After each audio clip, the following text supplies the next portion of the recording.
What killed Michael Jackson? The latest on the cardiologist wanted for questioning and the depth of Michael's alleged daily drug habit. The death heard round the world, from entertainment icons to heartbroken fans twittering online. As a planet mourns, the world weighs in on the loss of a legend.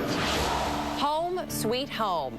What are they saying about the king of pop in his hometown of Gary, Indiana? We'll take you there live. And what went wrong? How did Michael Jackson go from entertainment superstar to a man drowning in debt and lawsuits? We'll tackle that in our early line. All of that early this Saturday morning, June 27th, 2009. Final show.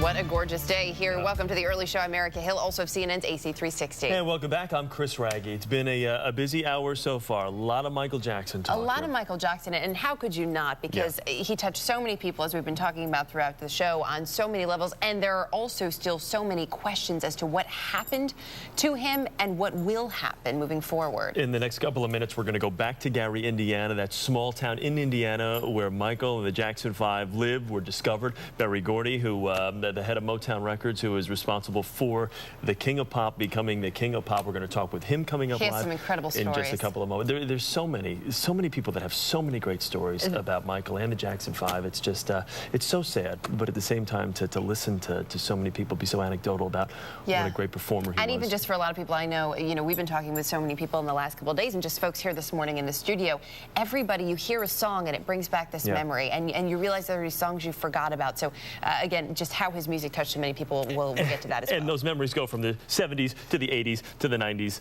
It's just incredible, the decades, and just how successful he's been. Also, on a separate issue, Ann Coulter is with us this morning. We're going to talk about infidelity. I know we touched upon it in the last hour. We're going to talk about some political infidelity. Should it be a career ender, a deal breaker? So Ann Coulter is with us, and we're going to talk about that coming up. Why is there so much of it? But before we get to all of that, our top story this morning, the Los Angeles County coroner saying it could now be weeks to determine how Michael Jackson died. An autopsy on Friday revealed there were no signs of foul play, no signs of trauma.